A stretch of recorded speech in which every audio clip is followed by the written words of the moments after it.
Good जी जी, morning good सभी morning. को। मेरे दो क्वेश्चन है सर। मेरा एक क्वेश्चन है कि यहाँ मैं पड़ोसी है, उनको पैरालिसिस हो गया है। लगभग उनका 6-7 साल हो गया है। उनका उम्र 60 से ऊपर है, 65 आसपास है। तो वो पूछ रहे थे मतलब मैं उनको क्या रिकमेंड करूँ सर। और दूसरा हमारा क्वेश्चन है, एक लेडी है सॉरी, पहला वो क्वेश्चन नहीं प्रेगनेंसी समझा, है। प्लीज दोबारा रिपीट करेंगे।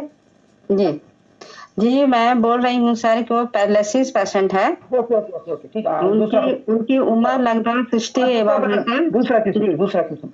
दूसरा क्वेश्चन सर हमारा है कि प्रेग्नेंट लेडी है, वो पूछ रही कि ऐसा कुछ है जो हमारा कल को जो भी आने वाले मैंने है प्रेगनेंसी है, प्रेग्नेंट है, तो उनमें हमें कौन सा प्रोडक्ट यूज कर जो हमारे बच्चे जो आने वाले कल जो है बच्चे वो पुष्ट रहेंगे सर। प्रेग्नेंट महिला के बारे में पूछ रही हूँ सर। Okay, thank you. और कोई क्वेश्चन? बस इतना ही सर हमारा question thank sir. You. Okay okay, thank you. देखो दोस्तों, पैरालिसिस क्या होता है? ब्लड में जहाँ मतलब जो मांसपेशियों में खून भरा होता था, वहां पर वो ब्लड पहुंच नहीं पाया। पहुंचा तो जी उसमें कैल्शियम ऑक्सीजन की कमी रह गई, तो जी ऑक्सीजन उस अंग को पर्याप्त मात्रा में नहीं मिल पाया। परिणाम जी स्वरूप वो सिकुड़ गया, बस उसी को पैरालिसिस कहते हैं। तो यस सर। पहली बात तो ये गलत बात है कि अपन लापरवाही बहुत कर देते हैं। आप ध्यान रखें, किसी को भी पैरालाइज होने की संभावना लगे कि ये हो रहा है, तो जिधर पेन हो रहा है उधर शुद्ध देशी गाय के घी की 1-2 बूंद उसके नाक में डाल दें उसी समय, तो पैरालिसिस का 90% साइड इफेक्ट रुक जाएगा। आपको लग रहा है कि हम पैरालिसिस कहीं लेकर जा रहे हैं, तो आप जरूर डाल लें। ज्यादा नहीं, 1-2 बूंद ही डालें, वो ठीक हो जाएगी। गाय का घी, भैंस का और का नहीं। नहीं है तो नो प्रॉब्लम। अब हो ही गया तो दोस्तों, अब भुगतने का कोई चारा नहीं है, लेकिन उसको रिलैक्स दिया जा सकता है। कैसे? नंबर 1, सुबह शी बकथ्रोन पक्का दे। शी बकथ्रोन और नोनी जूस दोनों में से जो आप ले सकते हैं। मैं तो शी बकथ्रोन का रिकमेंडेड करूं, नोनी जूस तो नोनी जूस है, शी बकथ्रोन है, लेकिन शी बकथ्रोन में नोनी जूस के गुण आ गए, इसलिए मैं इसी को रिकमेंडेड करूंगा। तो शी बकथ्रोन सुबह दें। दोपहर खाना खाने के बाद कैल्शियम और B12 जरूर दें। दोबारा, सुबह सी बकथ्रोन, ये मैं पैरालिसिस वाले के लिए बता रहा हूं।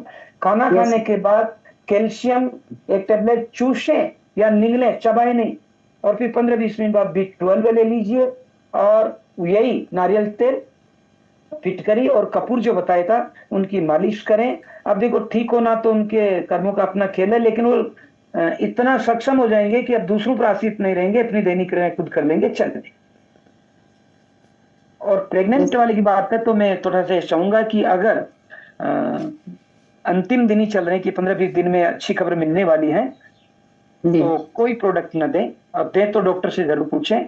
और अगर देना चाहते हैं बिना इसके, तो आप ओमेगा खाना खाने के बाद, और जो अपना त्रिफला भी दो। आप ये मत देना, शी बकथ्रोन मत देना उनको, क्योंकि शी ओके सर। बकथ्रोन शी ज्यादा, त्रिफला दे दीजिए। सुबह त्रिफला दे दीजिए, ओमेगा दे दीजिए।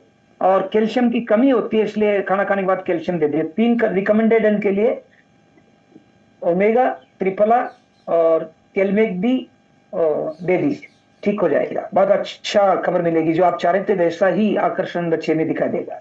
जी, नेक्स्ट। एक और सर क्वेश्चन थोड़ा सा मैं छूट रही थी मेरे क्वेश्चन। सर जैसे हाइट के लिए सर कुछ है सर, जो हाइट जो बढ़ाना चाहते हैं सर,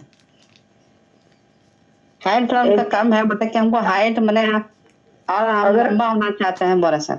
18 साल से कम है तो जी संभावना है कि बढ़ जाएगी, लेकिन अगर जी जेनेटिक प्रॉब्लम है तो ठीक है, चांस कम है। क्योंकि जेनेटिक है, माँ बाप ही छोटे हैं, तो अब उनको बड़ा करके अपन क्या करेंगे। लेकिन फिर भी माँ बाप अगर 5 फीट के हैं तो वो 5 फीट 2 इंच तो आराम से हो सकते हैं। फैक्ट है। क्या करें? सुबह भूखे पेट शी बकथ्रोन ले लें। जी और जब वो दिन में प्रोटीन पाउडर भी ले लें, अपना जो प्रोटीन पाउडर है वो ले लें। और जी एक एक्सरसाइज जरूर करें। क्या एक्सरसाइज है?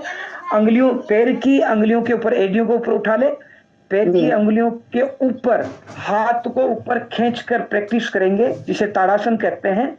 Yes sir. शर्तियां बढ़ जाएगी, शर्तियां बढ़ जाएगी। जी और जी एक्सरसाइज जरूर करें। जी, ओके। नेक्स्ट।